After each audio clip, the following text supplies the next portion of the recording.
నమస్తే, welcome to city 24/7 top debate. నేను Suresh. Jagan passport కేసులో పబ్లిక్ ప్రాసిక్యూటర్ సంచలన వాదనలు వినిపించారు. పూచీకత్తు కోసం కోర్టుకు రావడానికి జగన్ నామోషీగా భావిస్తున్నారని చెప్పారు. కోర్టుకు రావడం అవమానంగా భావించడం వల్లే ఆ కోర్టు షరతులపై జగన్ హైకోర్టును ఆశ్రయించారని ఆరోపించారు. అసలు 3-4 కిలోమీటర్ల దూరంలోని కోర్టుకు వెళ్లకుండా ఎగ్గొట్టే ప్లాన్ చేయాల్సిన అవసరం ఏముందని పీపీ ప్రశ్నించారు. వ్యక్తుల గుర్తింపు హోదాల కంటే చట్టం గొప్పదన్న పబ్లిక్ ప్రాసిక్యూటర్ న్యాయస్థానాల షరతులకు ఎవరైనా కట్టుబడాల్సిందేనని అంటున్నారు. కోర్టు షరతులకు కట్టుబడతారంటూనే మళ్లీ కోర్టుకు వెళతారా అని పీపీ ఆగ్రహం వ్యక్తం చేశారు. 5.5 ఏళ్లుగా జగన్ పరువు నష్టం కేసును సాగదీస్తున్నారన్న పీపీ కోర్టుల విషయంలో జగన్ వ్యవహార శైలి సరిగా లేదని అన్నారు.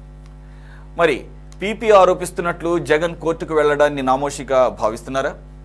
సీఎంగా ఉన్నప్పుడు కోర్టుకు వెళ్ళలేదు సరే, ఇప్పుడు హాజరు కావడానికి వచ్చిన ఇబ్బంది ఏంటి? ఇక మరోవైపు విజయవాడ వరద ప్రాంతాల్లో సహాయక చర్యలు తుది దశకు చేరుకున్నాయి. 32 వార్డుల్లో వరద రాగా 26 చోట్ల సాధారణ స్థితి నెలకొంది. వరద ఉన్న మరో 6 డివిజన్స్లో నీరు పోయేలా చర్యలు చేపట్టారు. 10,000 మంది సిబ్బంది విజయవాడ పారిశుద్ధ్య పనుల్లో నిమగ్నమై 3 షిఫ్టుల్లో శ్రమిస్తున్నారు. అంతేకాదు వరద బాధితుల ఇళ్లను క్లీన్ చేయించే బాధ్యత మొదలు వాహనాల క్లెయిమ్ ఇప్పించడం, వరదలో పాడైన ఎలక్ట్రానిక్ వస్తువులను రిపేర్ చేయించడం వరకు ప్రభుత్వమే చూసుకుంటోంది. వీటన్నిటిపై చర్చలో పాల్గొంటున్నారు తెలుగుదేశం పార్టీ అధికార ప్రతినిధి సయ్యద్ రఫీ గారు. నమస్తే సార్. అలాగే కాంగ్రెస్ నుంచి సీనియర్ నాయకులు షేక్ బాజీ గారు, అలాగే జనసేన పార్టీ ఉమ్మడి చిత్తూరు జిల్లా సెక్రటరీ హేమకుమార్ గారు. నమస్తే అండి. సీనియర్ జర్నలిస్ట్ ప్రముఖ రాజకీయ విశ్లేషకులు కోటేశ్వర గారు కూడా చేయండి. నమస్తే సార్. నమస్తే సార్. కోటేశ్వర గారు, ఈ పాస్పోర్టు వ్యవహారం జగన్మోహన్ రెడ్డిని వెంటాడుతూనే ఉంది. అయితే అది ఆయన చేసుకున్న స్వయం కృతాపరాధం లాగానే కనపడుతోంది. అదే ఈరోజు ప్రభుత్వం తరపున పబ్లిక్ ప్రాసిక్యూటర్ వాదనలు వింటే హైదరాబాద్ సిబిఐ కోర్టు ఎటువంటి ఆంక్షలు పెట్టలేదు, లండన్ వెళ్ళటానికి అనుమతిస్తూ పాస్పోర్టుకి అప్లై చేసుకోవచ్చని చెప్పింది. ఆయనకు మొన్నటి వరకు డిప్లొమాటిక్ పాస్పోర్ట్ ఉండేది. మనిషికి ఒకటే పాస్పోర్ట్ ఉండాలి కాబట్టి అంతకుముందు ఉన్నటువంటి సాధారణ పాస్పోర్ట్ క్యాన్సిల్ అయిందని అనుకుంటున్నాను నేను. ఎప్పుడైతే ఈయన సీఎం అయ్యారో డిప్లొమాటిక్ పాస్పోర్ట్ ఇచ్చింది. Now he has to apply for the new passport again. అయితే ఆయన మీద ఉన్నటువంటి విజయవాడ స్పెషల్ కోర్టు, ప్రజాప్రతినిధుల సంబంధించిన కోర్టులో ఒక 2018లో నమోదైనటువంటి ఒక డిఫేమేషన్ కేసు, దానికి సంబంధించి మీరు ఎన్ఓసి తెచ్చుకోండి అని చెప్పేసి పాస్పోర్ట్ ఆఫీసు సహజంగానే పెడుతుంది ఎవరికైనా కానీ. అది ప్రొసీజర్లో భాగం. అది మాజీ సీఎం అవ్వచ్చు, పిఎం అవ్వచ్చు. అది కూడా ఫార్మాలిటీయే. సరే, ఎన్ఓసి ఇవ్వడానికి కూడా విజయవాడ స్పెషల్ కోర్టు రెడీ అయింది. బట్ కొన్ని కండిషన్స్ పెట్టిందట. ఒకటి 20,000 రూపాయల సొంత పూచీకత్తు, సెల్ఫ్ బాండ్ ఒకటి సమర్పించడం, అది కూడా ఇన్ పర్సన్ హాజరై. రెండోది ఆయనకు 5 year కాదు 1 year మాత్రమే ఇస్తామని చెప్పేసి చెప్పటం. ఆయన లండన్ పర్యటన ఈ నెలలో యాక్చువల్ 3వ తారీఖు వెళ్ళాలి, 25 కల్లా తిరిగి వచ్చేయాలి. కాబట్టి 1 year పాస్పోర్ట్ తీసుకుంటంలో పెద్ద ఇబ్బంది ఏం లేదు. ఎందుకంటే మళ్ళీ 1 year మీకు మనందరికీ తెలిసిందే, ఎన్నిసార్లు అయినా అది రెన్యువల్ చేయించుకోవచ్చు దాని పీరియడ్ అయిపోతే. కానీ నాకు 5 year కావాలని చెప్పేసి హైకోర్టు వెళ్ళటం వెనుక ఈరోజు పబ్లిక్ ప్రాసిక్యూటర్ చెప్పింది ఏంటంటే, ఆయన కోర్టును తప్పుదోవ పట్టిస్తున్నారు. షరతులకు అంగీకరిస్తూనే హైకోర్టుకు రావటం అంటే కోర్టును కూడా, కింది కోర్టును అవమానించినట్టే. అలాగే స్వచ్ఛందంగా అంటే స్వయంగా ఆయన వచ్చి పూచీకత్తుని 20,000 ఇవ్వడానికి కూడా ఆయన నామోషిగానే ఫీల్ అవుతున్నారు. కాబట్టి దీని వెనక పూర్తి స్థాయిలో దురుద్దేశం ఉంది. కాబట్టి ఈ కేసును కొట్టివేయండి, ఆయన హైకోర్టుకు వెళ్ళిన కేసు అని చెప్పేసి వాదింది. సార్, మరి ఎందుకని ఆయన ఇవన్నీ ప్రొసీజర్స్ యాక్చువల్గా పబ్లిక్ డొమైన్లో ఉన్న procedures. As a citizen everybody has to adhere to them. ఎందుకని ఆయన ఈ రకంగా హైకోర్టుకి వెళ్లాల్సి వచ్చింది? ఆయన ఉద్దేశం ఏంటి? ఆయన ఉద్దేశం ఏమిటనేటువంటిది ఆయన స్వయంగా చెప్పాలి, లేదా ఆయన తరఫు లాయర్లు చెప్తే తప్ప మనసులో ఉన్నటువంటి ఉద్దేశాలని కనుగొనేటువంటి ప్రక్రియ మన ఎవరి దగ్గర లేదు. అయితే ఆయన లాయరు చేసినటువంటి వాదనలు వీటన్నిటిని బట్టి మనకి స్పష్టంగా కనిపిస్తుంది ఏంటంటే, సిబిఐ కోర్టు ఎలాంటి షరతులు లేకపోతే ఆంక్షలు అట్లాంటివి లేకుండా పాస్పోర్ట్ ఇమ్మని చెప్పిందని చెప్తున్నారు. నిజానికి సిబిఐ కోర్టులో అంటే ఫుల్ టెక్స్ట్ ఏంటనేటువంటిది మనం ఎవరిని చదవలేదు కనుక వాదన ప్రకారం అదే విధంగా ఎలాంటి షరతులు లేకుండా ప్రజాప్రతినిధుల కోర్టు కూడా చేయాలనేటువంటిది ఆయన పొన్నవోలు సుధాకర్ రెడ్డి ఆయన జగన్ లాయర్ వాదించినట్టుగా మీడియాలో వార్తలు వచ్చాయి. దానికి దీనికి ఎందుకంటే సిబిఐ కోర్టు ఏమి స్పెషల్ కోర్టుకి సబార్డినేట్ కాదు, లేకపోతే దానికి దీనికి సంబంధం లేదు. ఏ కోర్టు పరిధి ఆ కోర్టే. సిబిఐ కోర్టు వేరు, దాని పరిధి వేరు. స్పెషల్ ఈ ప్రజాప్రతినిధులను కేసులను విచారించేటువంటి కోర్టు పరిధి వేరు. అందువలన ఫలానా కోర్టులో ఆ విధంగా ఇచ్చారు కనుక ఈ కోర్టులో కూడా ఆ విధంగా ఇవ్వాలనేటువంటిది అక్కడ అటువంటి వాదనలన్నీ కూడా చేశారు. అవి అక్కడేమి అంగీకరించలేదు కనుక వాళ్ళు హైకోర్టుకు వచ్చారు. ఇప్పుడు హైకోర్టులో కూడా అలాంటి వాదనలే వాళ్ళు చేశారు. అయితే ఆ సందర్భంలో పొన్నవోలు సుధాకర్ రెడ్డి గారి వాదన మీరు చెప్పినట్టుగానే అక్కడ సిబిఐ కోర్టు ఎటువంటి షరతులు లేకుండా విధించింది. ఆ విషయాన్ని గమనించాలని చెప్పడంలో అసలు ఏమైనా అర్థం ఉందో సార్? ఎందుకంటే సిబిఐ కోర్టు పర్మిషన్ సంబంధించింది వేరు, ఆయన మీద ఉన్నటువంటి సిబిఐ ఈడీ కేసులకు సంబంధించి ఆయన పాస్పోర్ట్ని ఇంతకుముందు యాక్చువల్గా పాస్పోర్ట్ ఎప్పుడు వాళ్ళ సిబిఐ కోర్టు అధీనంలో ఉంచుకునేది. సరే ఈయన సీఎం అయిన తర్వాత అటువంటి వెసులుబాటు ఇస్తారేమో, పక్కన పెడదాం. కాబట్టి ఈయన ఇంత సీనియర్ లాయర్ ఎలా అయ్యాడో మరి అర్థం కావట్లేదు. ఆయన అక్కడ సిబిఐ కోర్టు ఇచ్చింది మీరు లండన్ వెళ్ళడానికి మాకు ఎటువంటి అభ్యంతరం లేదని, దానికోసం పాస్పోర్ట్ కావాలి కాబట్టి పాస్పోర్ట్ అప్లై చేసుకుంది ఇక్కడ పాస్పోర్ట్ ఆఫీస్ ఏం చేసిందంటే మీ మీద ఒక కేసు ఉంది కాబట్టి 2018లో పరువు నష్టం కేసు పి నారాయణ అప్పుడు మంత్రి పి నారాయణ చేసినటువంటి కేసు ఉంది కాబట్టి దానికి సంబంధించి ఎన్ఓసి తెచ్చుకోమన్నారు. ఎన్ఓసి తెచ్చుకోవడానికి కూడా వాళ్ళు ఇవ్వడానికి కూడా రెడీ అయ్యారు. కండిషన్స్ దగ్గర ఈయనకి ఎందుకో మరి కండిషన్స్ వచ్చినాయి. అది సార్ ఇక్కడ మనం గమనించాల్సింది. అండ్ మరి పొన్నవోలు మరి అట్లా సీనియర్ లాయర్ అయ్యిండి అలా వాదించాడో అర్థం కావట్లేదు. అందుకనే ఇప్పుడు సీనియర్ లాయర్ అయినా జూనియర్ లాయర్ అయినా కానీ వాళ్ళ క్లయింట్ తరఫున ఎలాంటి వాదనలు చేయడానికైనా వాళ్ళకి రైట్ ఉంది. దాన్ని కోర్టు అంగీకరిస్తుందా లేదా అనేటువంటిదే మనకి గీటరై అటువంటి వాదనలు చేశారు. అదే విధంగా దానికి ప్రతిగా ప్రభుత్వం తరఫున పీపీ కూడా ఆయన కూడా కొన్ని సంచలనాత్మకంగా కొన్ని వ్యాఖ్యలు చేస్తూ ఆయన కూడా వాదనలు చేశారు. ఈయన వాదనల్ని మనం ప్రామాణికంగా పరిగణించాల్సిన పని లేదు. అదేవిధంగా ప్రభుత్వ న్యాయవాది చేసినటువంటి వాదనల్ని ప్రామాణికంగా లేదా ఆయన చెప్పినటువంటి కారణాలని కూడా మనం పునరుద్ఘాటించాల్సినటువంటి అవసరం కూడా లేదు. ఎవరి అభిప్రాయం వాళ్ళు కలిగి ఉండొచ్చు. అల్టిమేట్ గా ఈ కేసు హైకోర్టులో తీర్పు వాయిదా వేశారు. అందుకని తీర్పు ఏమొస్తుంది ఏమిటనేటువంటిది మనం ఎదురు చూడాలి. ఆ వచ్చేటువంటి తీర్పు ఎట్లా ఉంటది అనేటువంటిది ఎవరు ఊహలు వాళ్ళు చేసుకోవచ్చు, అది వేరే అంశం. ఇక్కడ సమస్య ఏంటంటే ఇప్పుడు ఆ 25,000 రూపాయల సొంత పూచీగా తేవడానికి నామోషి ఫీల్ అవుతున్నారనేటువంటిది టీపీ చేసినటువంటి అభియోగం. అది ఆయన అభిప్రాయం, మనమేమి ఖండించక్కర్లేదు. అలాగని చెప్పేసి ఆయన చెప్పిందే ప్రామాణికమని కూడా తీసుకోవాల్సినటువంటి అవసరం లేదు. ఆయన ఒక అభిప్రాయం. ఎందుకంటే అనేక కేసుల సందర్భంగా న్యాయమూర్తులు తీర్పుల్లో రాయకపోయినప్పటికీ వివిధ సందర్భాల్లో వ్యాఖ్యలు చేయటం అనేటువంటిది మనం చూస్తున్నాం. ఆ వ్యాఖ్యలు ఏవి తీర్పుల్లో ఉండవు తర్వాత, కానీ అబ్జర్వేషన్స్ అంటారు, వాటిని పరిశీలనలు అంటారు. అదే విధంగా పీపీ చేసినటువంటి పరిశీలన కూడా అటువంటి పరిశీలన ఆయనకి నామోషి కారణంగా ఆయన రావట్లేదు అనేటువంటిది ఆయన చేసినటువంటి ఒక ఆరోపణ అంతే. దాని మీద పోనీ ఒకవేళ జడ్జి హైకోర్టు జడ్జి దాన్ని ప్రామాణికంగా తీసుకొని మరి మీ కక్షిదారు ఎందుకు వెళ్ళలేదు అని చెప్పేసి మరి ఆయన అడిగారా, లేకపోతే అడిగితే పొన్నవోలు సుధాకర్ రెడ్డి గారు ఏం చెప్పారనేటువంటిది మనకి న్యూస్ లో ఎక్కడ రాలేదు. అందుకని ఒకవేళ అటువంటి పరిస్థితి కనుక వచ్చేట్లయితే కంపల్సరీగా ఎవరైతే దరఖాస్తు అటువంటి వాళ్ళు వెళ్ళి స్వయంగా పూచీకత్తు ఇవ్వాలి అనేటువంటి నిబంధనలు కనుక కరెక్ట్ గా ఉండేట్లయితే రేపు హైకోర్టు కూడా అదే చెప్తుంది. అది 1 year ఏడాదా లేకపోతే 5 ఏళ్ళ అనేటువంటిది అది వేరే అంశం. దాని మీద కూడా చెప్పొచ్చు. ఏదైనా కానీ ఏదో ఒక పూచీకత్తు ఇవ్వాలన్నప్పుడు స్వయంగా ఇవ్వాలా లేదా అనేటువంటిది హైకోర్టే దానికి తెరదీస్తుంది. అందుకని ఒక పీపీ చేసినటువంటి ఆర్గ్యుమెంట్ మీద లేదా చేసినటువంటి వ్యాఖ్యలను బట్టి మనం వాటిని ప్రాతిపదికగా చర్చించాల్సినటువంటి అవసరం ఉందనేది నా అభిప్రాయం. ఏమైనప్పటికీ అంటే ఒకటి సార్, అంటే ఇక్కడ అంటే కొన్ని నేపథ్యాలు కూడా గమనించాలి కదా. ఇప్పుడు ఇదే మొదటిసారి అయితే మీరు అన్నట్టు కరెక్టే.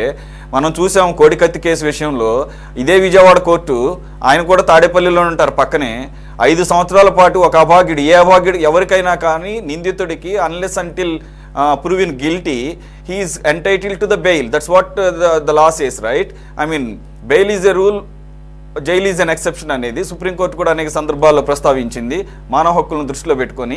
అలాంటప్పుడు ఆ కుర్రవాడు అలాగే ఆ జరిగిన కేసు యొక్క తీవ్రతను దృష్టిలో పెట్టుకొని అతనికి బెయిల్కు అర్హత ఉందని చెప్పేసి తెలుసు కదా, ఆయనకి తెలిసి కనీసంగా ఇతను నా మీద హత్యా ప్రయత్నం చేశాడన్న ఒక విట్నెస్ ఆయన ప్రత్యక్షంగా ఉన్నాడు కాబట్టి, ఆయన బాధితుడు కాబట్టి, హీఈస్ విక్టిమ్ కాబట్టి, మరి దాన్ని అటెండ్ అవ్వకపోవడాన్ని 5 సంవత్సరాలు బట్టి వాంటెడ్గానే జరిగింది, ఆయన వాంటెడ్గానే వెళ్ళలేదు అనే దాన్ని దృష్టిలో పెట్టుకొని ఈ కేసుకు ఉన్నటువంటి ప్రాధాన్యతని ఇక్కడ గమనించాలేమో సార్. ఉండొచ్చు. ఇప్పుడు అందుకనే ఆయన ఒక కేసులో తన మీద జరిగినటువంటి దాడి లేదా తన మీద జరిగినటువంటి దాడి కేసులో ఆయన వెళ్ళకపోవటాన్ని చర్చల సందర్భంగా నాతో సహా అనేక మంది తప్పు పెట్టాం. ఇప్పుడు కూడా తప్పు పడుతున్నాం. ఇక్కడ ఆయన వెళ్ళకపోవటమే కాదు, న్యాయ వ్యవస్థ ఏం చేస్తుంది అనేటువంటిది కూడా ప్రశ్నే. అటువంటి పరిస్థితుల్లో ఒక అభాగ్యుడిని అన్ని సంవత్సరాల పాటు విచారణ పేరుతోటి లేదా పెండింగ్ అనేటువంటి పేరుతోటి సంవత్సరాల తరబడి జైల్లో ఉంచితే మరి న్యాయ వ్యవస్థ కూడా న్యాయం చేసినట్ట అన్యాయం చేసినట్ట? కరెక్టే, న్యాయ వ్యవస్థ కూడా బాధ్యత వహించాలి. వెళ్ళకపోవడం ద్వారా ఆయన వ్యవహారం సరిగా లేదు. వాట్ అబౌట్ న్యాయ వ్యవస్థ ఏం చేసినట్టు మరి? కరెక్ట్. ఇదొక్కటే కాదు, నేను అంటున్నది ఇటువంటి ఉదంతాల్లో ఇప్పుడు సాయిబాబా కేసు ఉంది. సాయిబాబా కేసుని అన్ని సంవత్సరాల పాటు ఆయన్ని జైల్లో పెట్టి అన్ని చేసిన తర్వాత చివరికి కొట్టేశారు దాన్ని. అందుకని న్యాయ వ్యవస్థలో ఉన్నటువంటి లోపాలు కూడా ఈ సందర్భంగా ఉన్నాయి. అయితే జగన్మోహన్ రెడ్డి గారు ముఖ్యమంత్రిగా ఉన్నారు కనుక నేను అని చెప్పేసి ఆయన తప్పించుకున్నారు. ఇప్పటికైనా ఈ కేసులో అదేం పెద్ద నామోషి ఏముంది కేసులో? ఇప్పుడు ఎందుకంటే ఆయన అనేక కేసుల్లో ఇప్పుడు ముద్దాయిగా ఉన్నారు. ఆ కేసుల్లో ఆయన ఆల్రెడీ రిమాండ్ కూడా జైల్లో కూడా వెళ్ళొచ్చారు. అటువంటిది రేపైనా ఏ కోర్టుకైనా, చిన్న దిగువ కోర్టుకైనా ఎగువ కోర్టుకైనా ఆయన కోర్టుల మెట్లు ఎక్కక తప్పదు. అటువంటి దానికి 20,000 వెళ్ళి స్వయంగా పూచీకత్తు ఇవ్వాలని కోర్టు చెప్తే ఎందుకు వెళ్ళలేదనేటువంటిది ఆయన చెప్పాలి. ఒకవేళ అది కోర్టు ధిక్కారంగా పరిగణించేట్లయితే రేపు హైకోర్టు ఇచ్చేటువంటి తీర్పులో కూడా దాని మీద కూడా బహుశా ఒక నిర్ణయం కానీ తీర్పు కానీ వెలువడించేటువంటి అవకాశం ఉంది. ఏమొస్తుంది ఏమిటనేటువంటిది మనం చూడాలి. ఓకే, రఫీ గారు, కోటేశ్వర గారు చెప్పినట్లు మనందరికీ తెలిసిందే, ఆయన కోర్టులు కొత్త కాదు, కేసులు కొత్త కాదు, ఆయనకి ఆఖరికి జైలు కూడా కొత్త కాదు. కాబట్టి ఆయనకి ఈరోజు కొత్తగా నామోషి వచ్చేటటువంటి పరిస్థితి ఏముందో తెలియదు. అంటే ముఖ్యమంత్రి అయిన తర్వాత ఆయనకు ఆ భావన ఏమన్నా ఉందా, లేకపోతే అంతకుముందు ఉండేది కాబట్టి తప్పక అప్పట్లో వెళ్ళవలసి వచ్చిందా, ఎక్కవలసి వచ్చిందా కోర్టు మెట్లు? ఇప్పుడు ఎందుకు ఎక్కాలి అనేది ఒక ఇది ఏమన్నా భావన ఏమన్నా ఆయన కలిగిందేమో తెలియదు. పీపీ గారి వాదనల ప్రకారంగా మీరు ఎలా చూస్తున్నారు? ఆయనకి రేపు యాక్చువల్గా కోర్టు తీర్పును రిజర్వ్ చేసింది, రేపు ప్రొనౌన్స్ చేస్తుంది.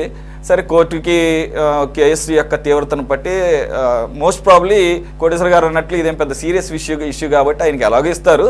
కాకపోతే కింద కోర్టు ఇచ్చిన కండిషన్స్ మీద ఎలాగో కోర్టు తీసుకుంటుంది అనేది చూడాలి.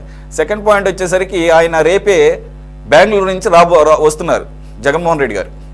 యలహంక ప్యాలెస్లో వెయిట్ చేసి ఆయన పాస్పోర్టు దీని గురించో మరి ఎందుకు వెళ్ళారో తెలియదు, విజయవాడమే ఇక్కడ వరదల్లో చిక్కుకొని అల్లాడిపోతున్నారు. మరి ఆయన పార్టీ శ్రేణులు సరే నాకు కుదరదు, పార్టీ శ్రేణులన్నా ఏమన్నా సమాయత్తపరిచారంటే అది కూడా ఎక్కడ గ్రౌండ్ లెవెల్లో కనపడటం లేదని మనకు ఎదురుగా చూస్తున్నాం, మన వార్తల్లో చూస్తున్నాం. అక్కడ ప్రజలు కూడా చెప్తున్నారు. ఇకపోతే రేపు వస్తున్నారు, అది కూడా నందిగం సురేష్ని గుంటూరు జైల్లో ఉంటే పరామర్శించడానికి. ఇక్కడ మరి బాధితులు ఎవరో ఆయన ఉద్దేశంలో క్లియర్గా తెలిసిపోతుంది. బాధితులు వరద బాధితులు కాదు, పరామర్శించడానికి అక్రమంగా కేసు పెట్టి జైల్లో పెట్టారట.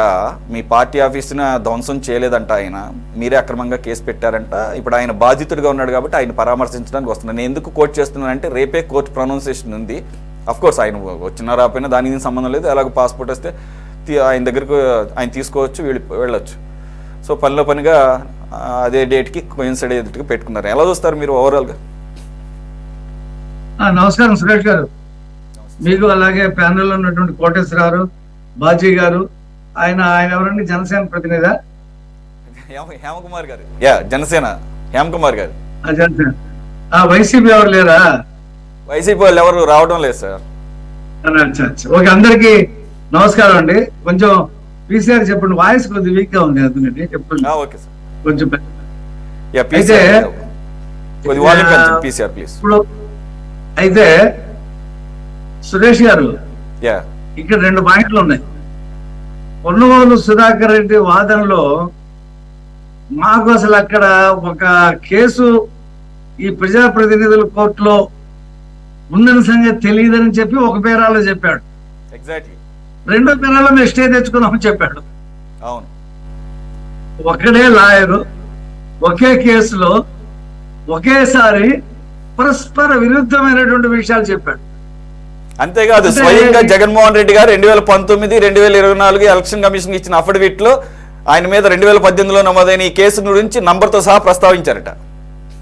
అదే వాళ్ళు రిటర్న్ గా ప్రస్తావిస్తారు, వద్దనుకుంటే లేదని చెప్తారు, మళ్ళీ ఉందని చెప్తారు, వాళ్ళ ఇష్టం. ఇక్కడ ఒకటే విషయం సార్, జగన్మోహన్ రెడ్డి ఏమనుకుంటాడంటే నేను దేవుడితో మాట్లాడతాను పొద్దున పూట, నేను దైవాన సంపూతుడిని, నాకు ఈ చట్టాలు ఈ రూల్స్ నాకు వర్తించవు, నేను కోర్టులకి హాజరు కాను. సిబిఐ కోర్టుకి 5 సంవత్సరాలు హాజరు కాల. ఎందుకయ్యా అంటే 60 లక్షల రూపాయలు అవుద్ది, నేను విజయవాడ నుంచి హైదరాబాద్ వెళ్ళి కోర్టుకి హాజరవుతా అన్నాడు. మీరు కావాలంటే వెరిఫై చేసుకోండి. 60 lakhs అవుతున్నాడు ఒక ట్రిప్ కి. మనది ఎలాగో ఏంటో 60 లక్షలు ఎలా ఖర్చు అవుద్దో తెలీదు. మొత్తం మీద ఆయన ఉన్న పలుకుబడితో ఈ దేశంలో కోర్టులకు హాజరు కాకుండా, కోర్టుని లెక్క చేయకుండా 5 సంవత్సరాలు ఆయన ఇక్కడ కొనసాగాడు. గొప్ప విషయం అది, మామూలు విషయం కాదు. ఈ భారతదేశంలో ఉన్నటువంటి చట్టం ఆయనకి చుట్టం. మామూలుడైతే హాజరు కాకుండా ఉంటే కోర్టులు ఊరుకుంటాయా చెప్పండి? ఇప్పుడు కూడా హాజరు కావట్లా. నెంబర్ 1. నెంబర్ 2, కోడికత్తి కేసు 4 కిలోమీటర్లు విజయవాడ నుంచి ఆయన ఇంటి దగ్గర నుంచి ఎలా. పైగా అతను వాళ్ళు ప్రిపేర్ చేసిన కుర్రాడు ఊరికనే పొడవరా పొడిసి ఒక స్టేట్మెంట్ ఇవ్వు, మా అన్న సీఎం అయిపోవాలని చెప్పేసి, నీకెందుకు మేము బ్రహ్మాండంగా సీఎం అయిన తర్వాత ఇక నీకు అది కోర్టు తేల్చాలండి, అది ఇంకా కోర్టు పరిధిలో ఉంది కాబట్టి చెప్తున్నా. ఆయన సిబిఐ వద్దు, నాకు సిఐడి వద్దు, ఎన్ఐఏ కావాలన్నాడు. ఎన్ఐఏ కూడా చెప్పింది దాంట్లో ఏం కుట్రలేదని చెప్పి, దాన్ని మళ్ళీ లోతుగా పరిశీలన చేయాలా ఎన్ఐఏ చెప్పిన దాని మీద హైకోర్టుకి వెళ్ళాడు. ఆయన చట్టాన్ని గౌరవించే వ్యక్తి కాదు. నాకేంటి చట్టం, అసలు నేను అతీతుణ్ణి, నేను కోర్టులకు వెళ్ళడం ఏంటి, నేను చట్ట ప్రకారంగా నడుచుకోవటం ఏంటి అనేటువంటి వ్యక్తి. ఇవాళ ఈ కేసులో 20,000 కట్టాలండి. నడుచుకున్నారు కదా సార్, అంతకుముందు కోర్టు చెప్పిన ప్రకారంగానే నడుచుకున్నారు కదా. కోర్టు కేసులన్నీ ఎదుర్కొన్నారు కదా అంతకుముందు.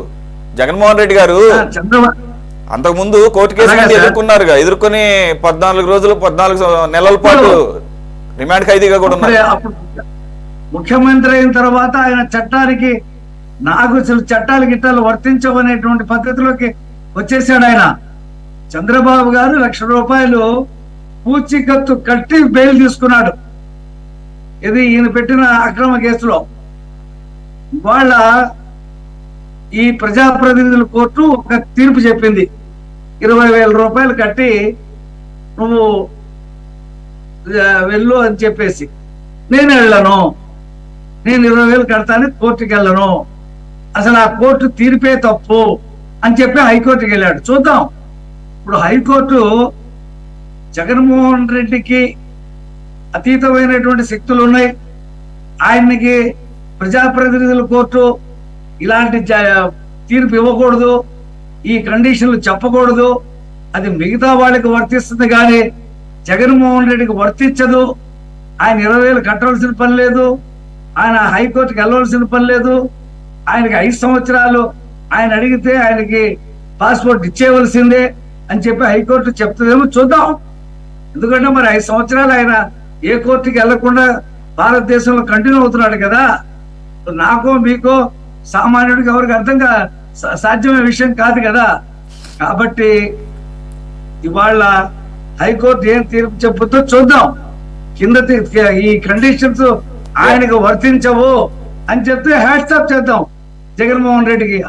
ఇక నీకు ఎదురు లేదయ్యా, ఈ దేశంలో ఏ చట్టం నిన్నేమీ చేయలేదు, చట్టాలన్నీ నీకు చుట్టాలి అని చెప్పి మనమే హ్యాట్సాప్ చేద్దాం. ఇంకో విషయం,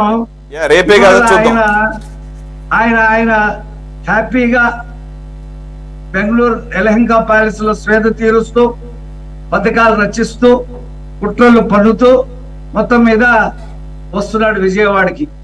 ఎందుకు వస్తున్నాడు?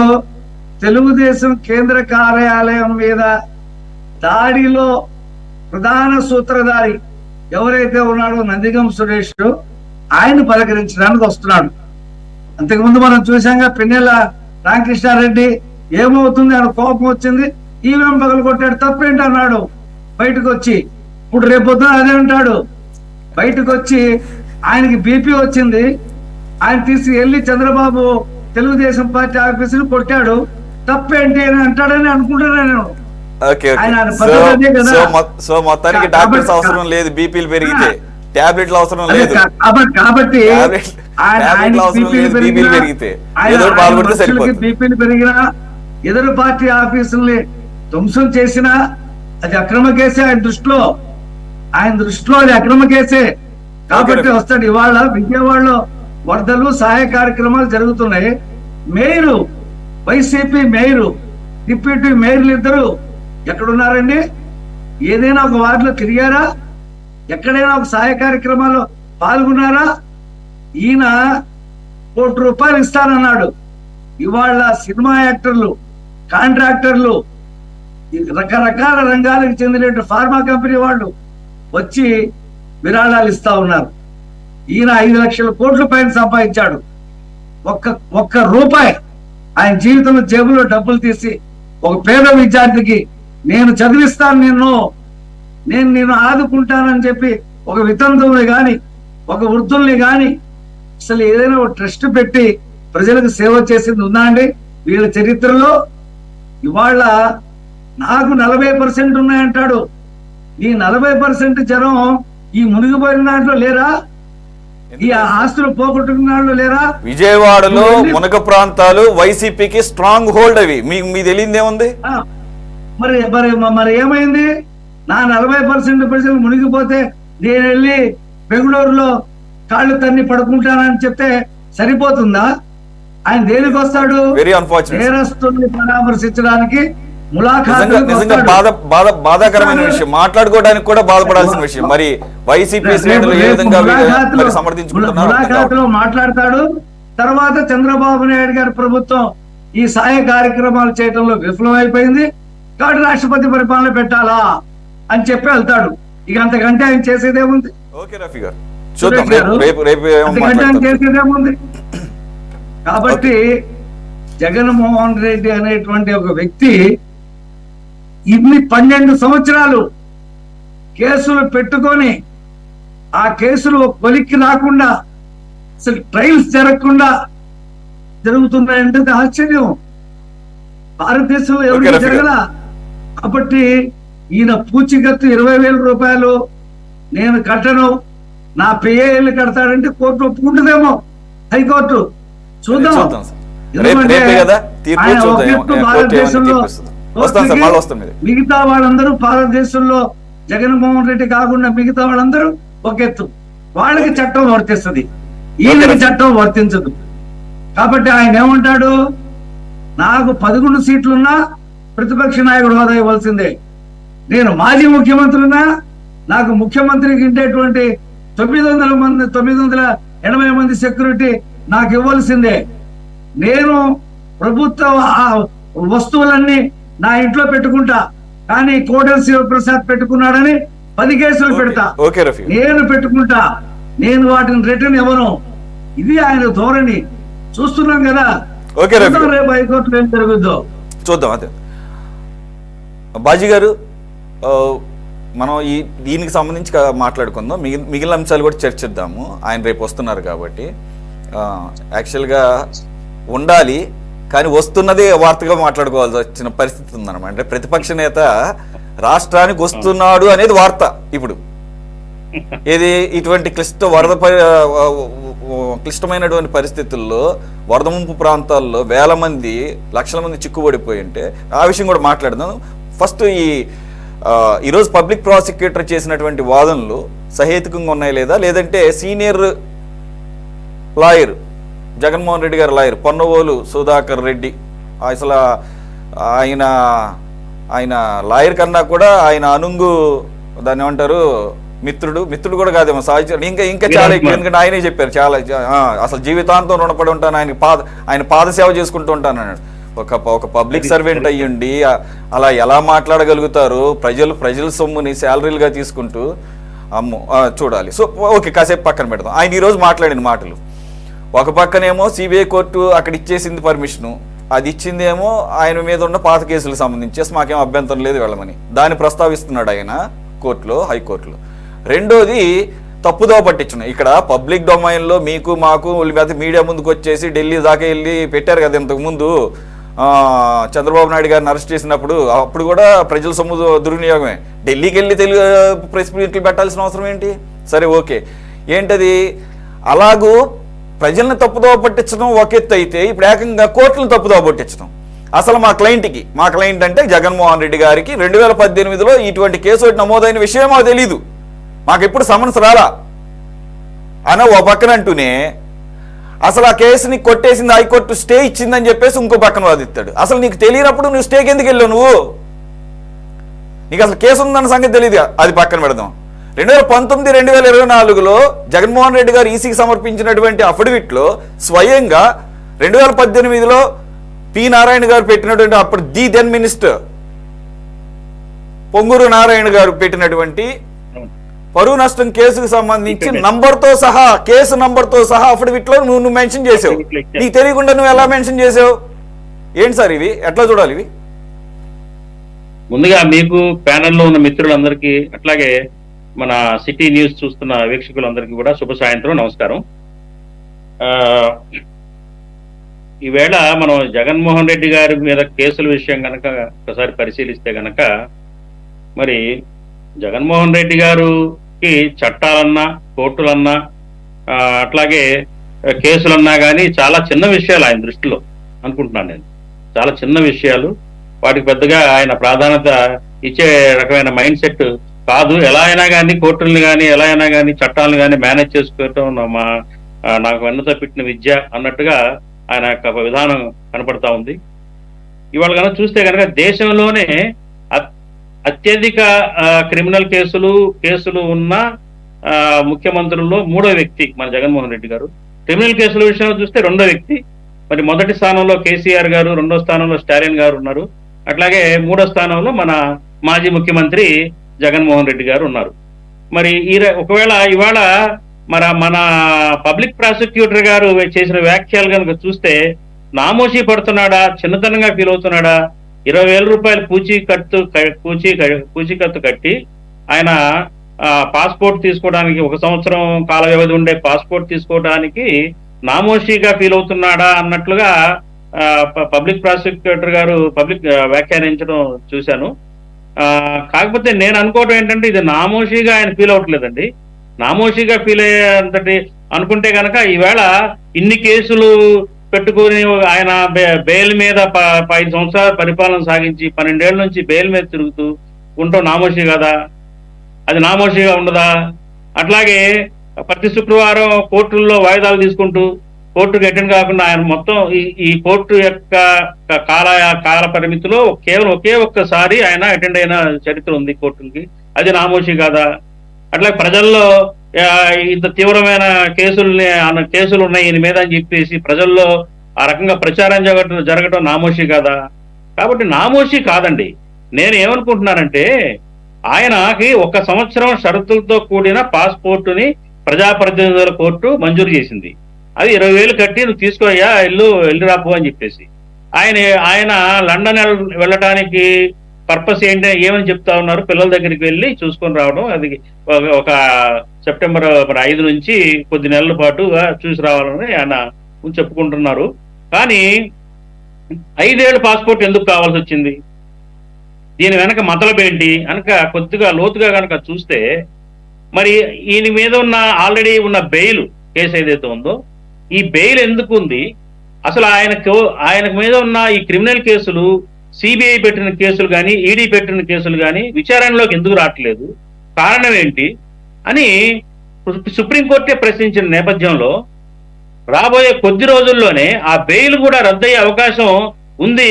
కాబట్టి నేను జైలుకి వెళ్ళక తప్పదు, మరి దాని నుంచి కొంతకాలం ఎస్కేప్ అవ్వడం కోసం కొన్నాళ్ళు సరదాగా మరి లండన్లోనూ అటు ఇటు విదేశాలకి కొన్ని సంవత్సరాలు తిరిగి రావచ్చేమో నాకు ఆలోచన ఆయన మదిలో ఉందేమో అని చెప్పేసి నాకు అనుమానం కలుగుతా ఉంది.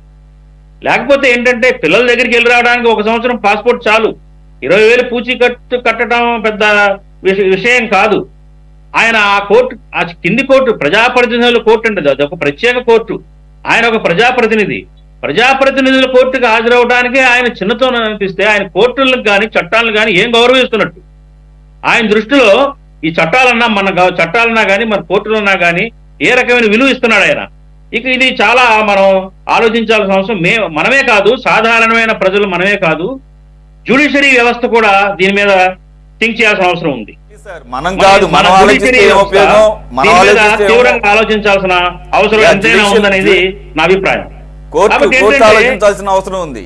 జ్యుడిషియల్ సిస్టమ్ ఈ రకంగా సంవత్సరాల తరబడి ఎగ్జామ్షన్స్ ఇవ్వడం ఏంటో, అన్ని కోట్లు అలా ఉన్నాయి కాదు. దేశంలో ఏ రాజకీయవేత్తకి ఇవ్వనంత వెసులుబాటు మన జ్యుడిషియరీ వ్యవస్థ ఎందుకు జగన్మోహన్ రెడ్డి గారికి ఇస్తుంది? దీని వెనక మతలబు ఏంటి? ఎందుకు ప్రజల్లో జ్యుడిషియరీ వ్యవస్థ మీద అపనమ్మకం పోదా? ఇలాంటి వ్యక్తుల్ని ఆయన నేరాలు చేయలేదా? నేరాలు చేయకుండానే కేసులు కట్టారు ఆయన మీద. ఎన్ని కేసులు? 35 కేసులు ఉన్నాయి ఆయన మీద. అఫీషియల్ గా 35 కేసులు ఉన్నాయి. నేరాలు అనేకమైన నేరాలు, అనేక క్రిమినల్ సెక్షన్స్, చీటింగ్, 420లు, క్రిమినల్, మోసపూరితం, అట్లా అనేక ఎన్నైతే నేరాల చిట్టా ఉందో అన్ని కూడా ఆయన పేరు మీద ఆయనకి అన్వయిస్తూ సెక్షన్స్ నమోదై ఉన్నాయి. మరి ఇవన్నీ నామోషి కాదా? ఇది నామోషి కాదా?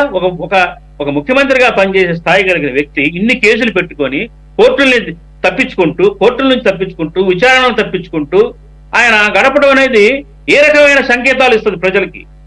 ప్రజలు ఏ రకంగా అనుకోవాలి? అది ఎన్నాళ్ళు సాగుతుంది ఇలా? ఎన్నాళ్ళు భరించాలి మనం? ఇవన్నీ కూడా $1 మిలియన్ క్వశ్చన్స్. కాబట్టి నా అప్పీల్ ఒకటే, మా కాంగ్రెస్ పార్టీ తరపు నుంచి జ్యుడిషియరీ వ్యవస్థ దయచేసి ఇక ముందు ప్రజల్లో జ్యుడిషియరీ వ్యవస్థ మీద గౌరవం పోకుండా, అనుమానాలు రాకుండా ఉండటం కోసం ఆయన మీద ఉన్న కేసుల మీద వెంటనే విచారణ చేపట్టాలి. సత్వరంగా ఫాస్ట్ ట్రాక్ కోర్టుల్లో ఆయన విచారించి తగిన మరి ఏదైతే చర్యలు తీర్పిస్తారో అది సత్వరమే జరగాలనేది మా అప్పీలు. ఇకపోతే ఏంటంటే ఆయన ఇప్పుడు అసలు ఒక గెస్ట్ మీరు అన్నారు, ఇప్పుడు రేపు వస్తున్న ప్రతిపక్ష నాయకుడు వస్తున్నాడు అనేది మనకు పెద్ద వార్త. నిజమే, గెస్ట్ ఆయన ఒక రాష్ట్రానికి అతిథి. వారానికి ఒక రోజు రావటం, ఒక రోజు అట్లా కనపడటం, మళ్ళీ వెళ్ళటం.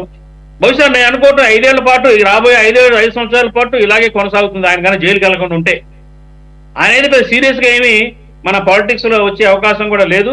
బహుశా రాబోయే ఎన్నికల వరకు కూడా నాకైతే ఆ వైసీపీ పార్టీ ప్రజల్లో ఉంటుందన్న ఆశ కూడా కనపడతల్లా, అవకాశం కూడా కనపడతల్లా. కారణం ఏంటంటే మరి ఆయన ఈ 3 నెలల కాలంలో, అధికారం కోల్పోయిన 3 నెలల కాలంలో ఆయన ప్రవర్తించిన తీరు, ఆయన యొక్క భాష, ఆయన మాట్లాడిన విధానం, ఆయన బాడీ లాంగ్వేజ్, ఆయన ఒక మతి స్థిమితం కోల్పోయిన వ్యక్తిలాగా ప్రవర్తించడం, అట్లాగే ఇప్పుడు ఈ వరదల బీభత్సంలో ఆయన వచ్చి మాట్లాడిన వైనం, ఆయన యొక్క మరి అనుచరుల బోట్లు వచ్చేసి ప్రకాశం బ్యారేజీని ఢీకొట్టిన కథ, ఇవన్నీ చూస్తుంటే ప్రజలు వైసీపీని పాతాళంలోకి తొక్కే, ఈ రాష్ట్రంలో పాతాళంలో తొక్కేసే పరిస్థితి కనిపిస్తా ఉంది. కాబట్టి ఏంటంటే చెప్పండి. మళ్ళీ వస్తాం మీకు. హేమకుమార్ గారు.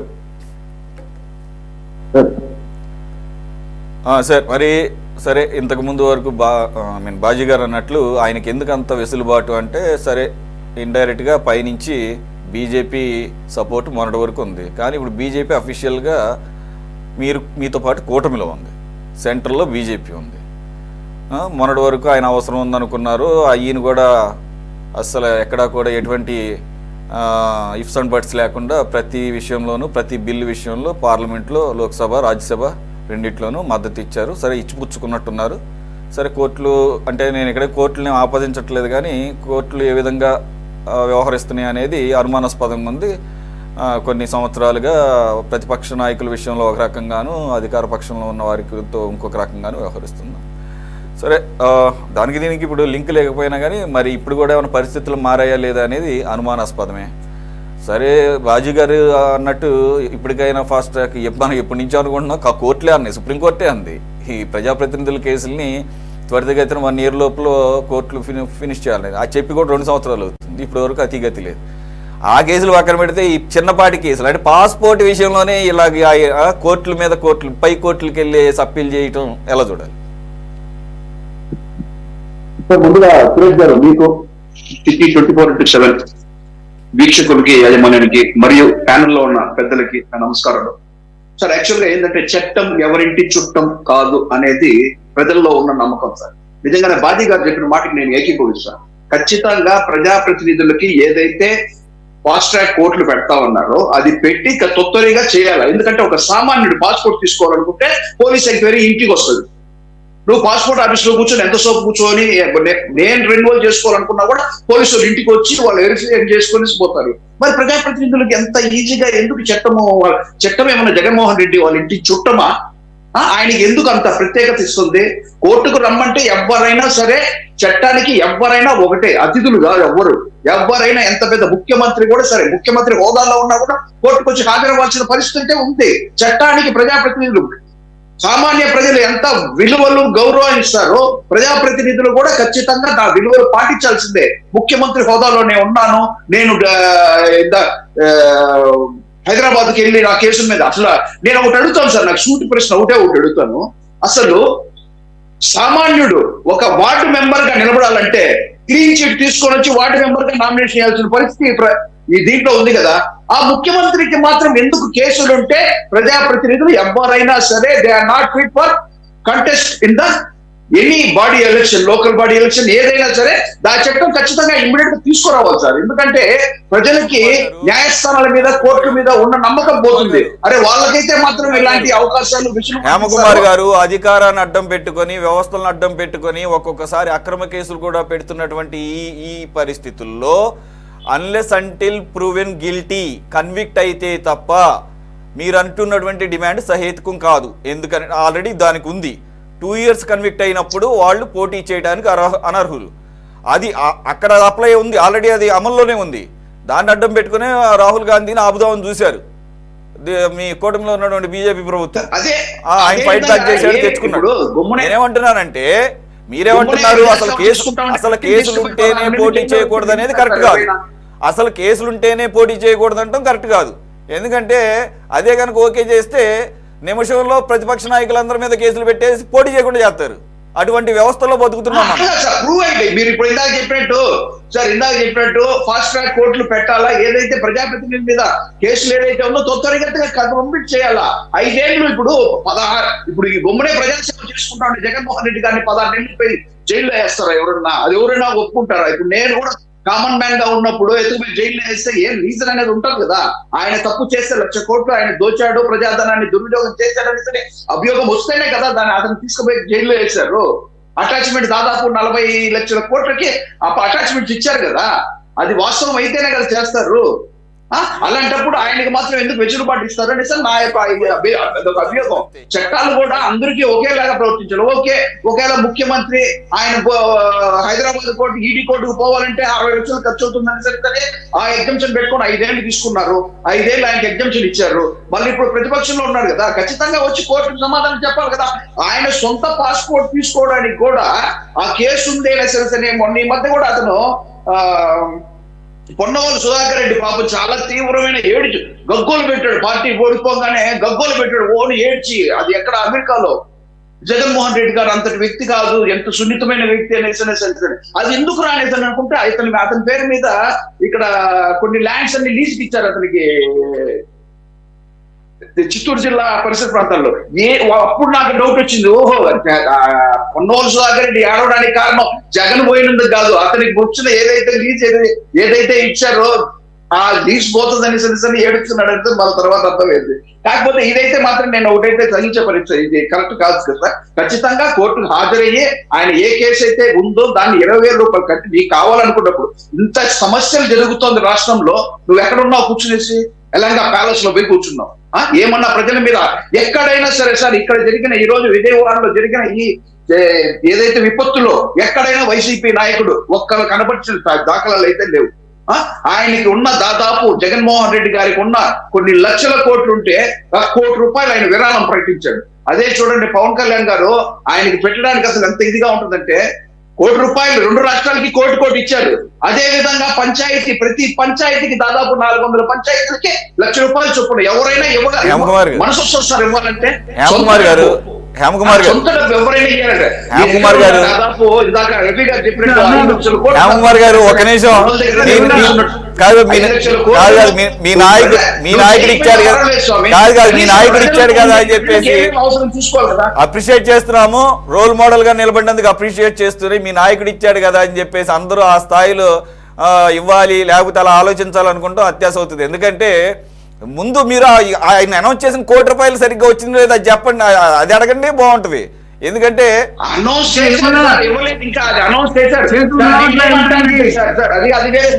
మీరు చెప్పింది సరే, మేము ఇచ్చింది మరి చూస్తూ సీఎం రిలీఫ్ ఫండ్ ఇవ్వాలంటే మరి ఆయనకి మనసు ఒప్పదు, మీరు ఏదో మార్గం చెప్పాలి. కనీసం ఎవరైనా ఒక కార్పొరేటర్ కానీ, గత ఎమ్మెల్యేగా కంటెస్ట్ చేసిన వ్యక్తి కానీ, మాజీ ఎమ్మెల్యే కానీ, మాజీ మంత్రి కానీ, ముఖ్యమంత్రి గాని కేవలం 40 నిమిషాలు వచ్చి ఆయన పరామర్శించేసి వెళ్ళిపోయాడు. గతంలో ముఖ్యమంత్రిగా ఉండేటప్పుడు ఏదో సర్వే చేసుకున్నాడు. ఇప్పుడు ముఖ్యమంత్రిగా కాకపోయినా, మాజీ ముఖ్యమంత్రి అయినా కూడా కనీసం 40 మినిట్స్ అంటే ఏందని ప్రజల మీద మీకున్న నమ్మకారం అంటే, ప్రజలంటే మీకు అంత ఇదే చులకన భావమా? అది కాకుండా ఆ బోట్లు, ఒక 4 బోట్లు తీసుకొని వచ్చి దాన్ని ఎత్తుకొచ్చి కృష్ణా బ్యారేజ్ దగ్గర కొట్టించేసి దాన్ని కృష్ణా బ్యారేజ్ డ్యామేజ్ చేయాలనేసి దాని మీద ప్రయత్నించారు. ఇలాంటి ఇప్పుడు నువ్వు రాష్ట్రానికి రావడానికి కారణం ఏంటి? నందిగాం సురేష్ అక్రమ కేసులో అరెస్ట్ చేశారు, ఆయన్ని ఇమ్మీడియట్ గా పరామర్శించాలా, దానికోసం ఇప్పుడు రాష్ట్రానికి రావాలా. దాంతో పాటు నాకు తెలిసి రేపు ఖచ్చితంగా కోర్టుకు పోవడానికనే అనుకుంటున్నాను నేను. జగన్మోహన్ రెడ్డి గారు కోర్టుకి అయితే పోవడం, ఆయన పాస్పోర్ట్ ఎవరైతే ఉన్నారో అవసరం లేదండి. ఆల్రెడీ నాకు కావాలా, నాకు కావాలి, నాకు ఆల్రెడీ వాదనలు పూర్తయ్యాయి, పాస్పోర్ట్ అధికారులు అనేది ఆల్రెడీ వాదనలు పూర్తయ్యాయి. కోర్టు తీర్పు రేపు వస్తుంది అంతే, దానికి ఆయన రావడానికి సంబంధం లేదు. వస్తాను సార్ మీ దగ్గరికి మళ్ళీ. కోటేశ్వర గారు, ఇది రేపు ప్రతిపక్ష నాయకుడు జగన్మోహన్ రెడ్డి గారు రాష్ట్రానికి వస్తున్నారు. ఇది మన వార్తగా మాట్లాడుకోవాల్సిన పరిస్థితి ఉంది. When the whole Andhra Pradesh is reeling under the floods, already relief operations కూడా పీక్ లెవెల్కి వెళ్ళినాయి. ఎందుకంటే వరద ఇప్పుడు గత 2 రోజులుగా ఎప్పుడైతే బుడమేరు మీద ఆ గండ్లు పూడ్చారో ఇక అప్పటి నుంచి ఇక వాటర్ స్టాగ్నెంట్ అయిందంతా బయటకు వెళుతున్న పరిస్థితి. ఇంకా ఒక 6 వార్డులు ఇంకా నీళ్ల ముప్పులోనే ఉన్నాయి. ఒక 26 వార్డుల వరకు క్లియర్ చేశారు సార్.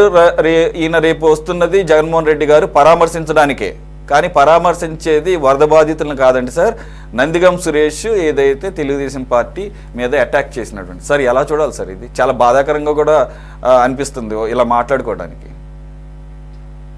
ఇప్పుడు ఆయన నందిగం సురేష్ గారిని పరామర్శించడానికి మాత్రమే వస్తున్నారనేటువంటిది ఎవరి అభిప్రాయం? అది అంటే కాదు సార్, నేను చూడలేదు, కానీ ఆయనకు సంబంధించినటువంటి ప్రోగ్రామ్ రిలీజ్ చేశారు సార్. అఫీషియల్ ప్రోగ్రామ్ రిలీజ్ చేసినప్పుడు అది మెన్షన్ చేశారు వాళ్ళే. అంబటి రాంబాబు గారు ప్రెస్ నోట్ రిలీజ్ చేశారు. ఆయన గుంటూరు వెళుతున్నాడు నందిగం సురేష్ ని పరామర్శించడానికి గుంటూరు జైల్లో అని చెప్పి అఫీషియల్ గా డిక్లేర్ చేసింది వైసీపీ ప్రెస్ మీట్. నేను అది విన్నాను సార్, అందు గురించి. ఆయన వస్తున్నాడు. గతంలో కూడా పిన్నెల్లి రామకృష్ణారెడ్డిని పరామర్శించడానికి ఆయన నెల్లూరు అది వెళ్ళాడు. సరే, అది వెళ్ళటం అనేటువంటి దాన్ని ఆ పార్టీకి సంబంధించినటువంటి వ్యక్తులు వాళ్ళని పరామర్శించడానికి వెళ్ళారు. అదే విజయవాడ వరదల్లో ఉన్నటువంటి వాళ్ళని కూడా ఆయన పరామర్శించడానికి ఒకసారి వచ్చారు. సరే, ఆ సందర్భంగా మాట్లాడినటువంటి మాటలు కాంట్రవర్సీని సృష్టించాయి. దానికి ఆ విధంగా అంటే వరద గురించి ఆయన చెప్పిన మాటలు కానీ, లేకపోతే బురద రాజకీయం గురించి కానీ, ఇవన్నీ కూడా గతంలో విమర్శలన్నీ కూడా ఎత్తుకున్నారు. ఇవన్నీ వాస్తవం అండి. అందుకని ఇప్పుడు మళ్ళా ఆయన బెంగళూరు వెళ్ళారు. బెంగళూరు వెళ్ళడాన్ని కూడా అనేక మంది విమర్శిస్తున్నారు. నేనేమంటున్నానంటే బెంగళూరు ఎడితాన్ని విమర్శించాల్సినటువంటి పని లేదనేది నా సందర్భం. వరద కార్యక్రమాల్లో పాల్గొంటారా లేకపోతే ఇంకా ఇతర విషయాలన్నీ కూడా చెప్తున్నారు.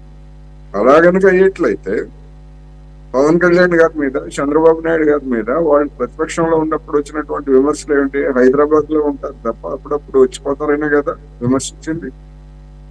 అందుకని ఎక్కడ ఉన్నారు ఏంటి అనేటువంటి కాదు, ఏమి చేస్తున్నారు అనేటువంటి ఒకటి.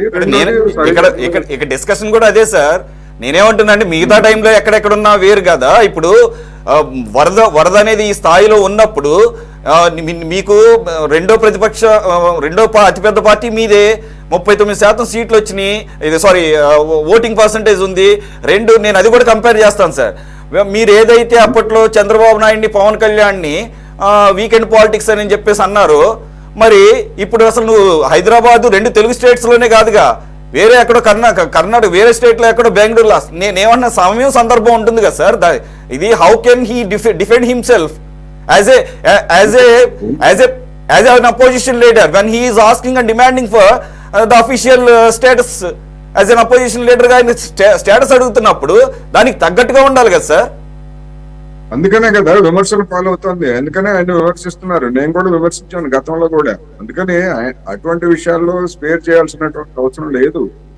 అందుకని ఇప్పుడు ప్రతి సందర్భంలోనూ బెంగళూరు వెళ్తున్నారు అనేటువంటి వరదలతో నిమిత్తం లేకుండా అంతకు ముందు కూడా అటువంటి విమర్శలు చేశారు కదా తెలుగుదేశం వాళ్ళను, వైసీపీ, జనసేన వాళ్ళు. వాళ్ళ సంగతి పక్కన పెట్టండి. ఇప్పుడు నేనేంటంటే నేను యాజ్ ఎ నైవ్ గా, యాజ్ ఎ కామన్ గా, as a citizen of Andhra Pradesh గా, నువ్వు మిగిలిన టైంలో ఎక్కడ ఉంటావు అది వేరే విషయం. అది నీకు సంబంధించిన విషయం. అది మీ సెన్సెస్ ఇదే టైం. డెఫినెట్ గా బాధిత జనంతో ఉండాల్సిందే.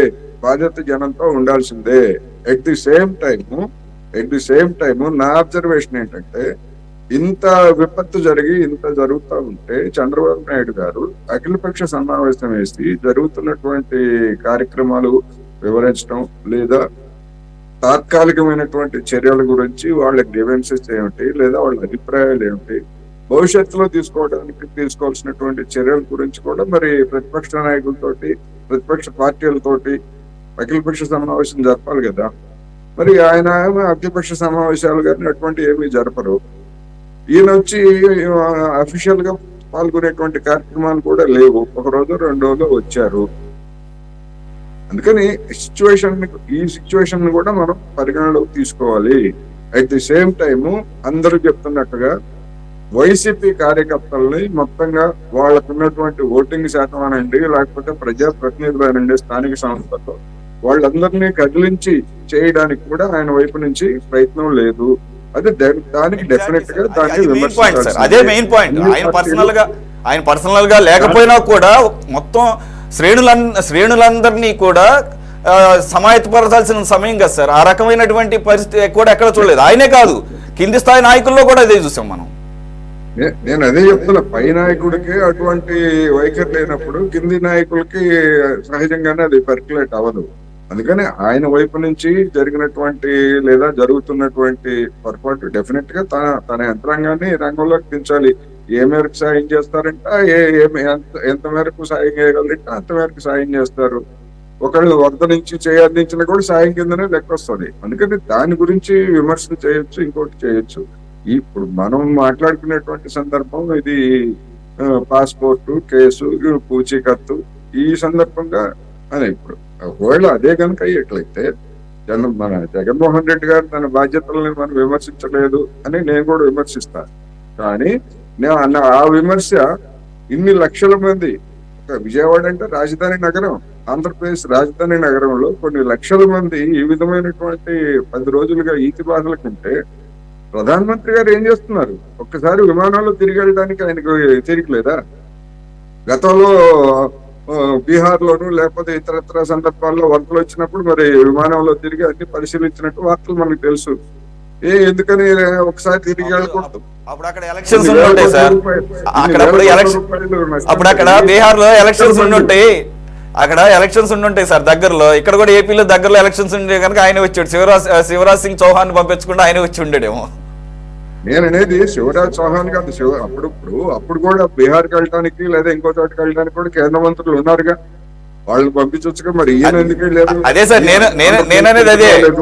ఏమైనా ఎలక్షన్స్ దగ్గర ఉంటే ఏమైనా వచ్చేవాడేమో అంటున్నా. మరి అప్పుడు ఏమైనా బీహార్ టైంలో ఏమైనా ఎలక్షన్స్ ఏమైనా దగ్గరలో ఉన్నాయేమో తెలియదు. నేను అనేది ఎలాంటి అధికారాలు లేనటువంటి ఒక ప్రతిపక్ష నాయకుడు గురించే మనం ఇంత మాట్లాడుకుంటున్నాం. రావాల్సిందే కాదు, అందులో రెండో సందేహం లేదు. కానీ ప్రత్యక్షంగా చూసి స్పందించి సాయం చేయాల్సినటువంటి పెద్ద మనిషి ఎందుకు రాలేదని అడుగుతున్న వాళ్ళు లేరు. ఓకే సార్, అయితే ఇక్కడ ఏంటంటే సార్, ఒకటి మీరు అన్నారు కదా ఎటువంటి అధికారాలు లేరని. ఎవరికి ఉన్నాయి సార్? సిపిఐకి ఉందా, సిపిఎంకి ఉందా, కాంగ్రెస్ కు ఉన్నాయి ప్రస్తుతం? మరి అదే సింగ్ నగర్ లో అటువంటి పని కూడా ఈయన చేయలేదు, పార్టీ కూడా చేయలేదు చెప్పాను. అదే సింగ్ నగర్ లో ఈ సందర్భంగా ప్రస్తావించాలి, ఇది వీక్షకులు కూడా తెలియాలి. ఈ పార్టీలన్నీ, యువజన సంఘాలు, విద్యార్థి సంఘాలన్నీ కూడా పూర్తి స్థాయిలో ఆహారం అందిస్తూ, దుప్పట్లు పంచిపెడుతూ, వరద నీటిలో తిరుగుతూ ఇంత చేస్తున్నప్పుడు ప్రధాన ప్రతిపక్షంగా మొన్నటి వరకు అధికారంలో ఉన్న వైసీపీకి ఉన్నటువంటి శ్రేణులు, వారికి ఉన్న బలగం ఏమైనా తక్కువ? వారు కనుక చేయాలనుకుంటే ఏ స్థాయిలో చేయగలరు? ఇంకా మాట్లాడితే ప్రభుత్వంతో పోటీ పడి చేయొచ్చు. అది తప్పనివే. దానికి ఆ పార్టీ నాయకత్వాన్ని మనం డెఫినెట్ గా తప్పు పట్టాల్సిందే, అందులో ఎలాంటి సందేహం లేదు.